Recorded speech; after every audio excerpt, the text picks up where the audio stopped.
how to set the logging level to off, debug, or verbose on the Samsung Galaxy S24 series.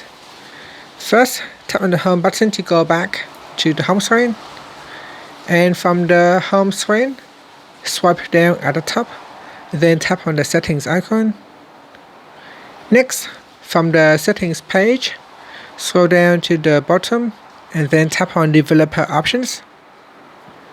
Now in here we scroll down, so scroll down to the bottom of the page and then tap on logging level.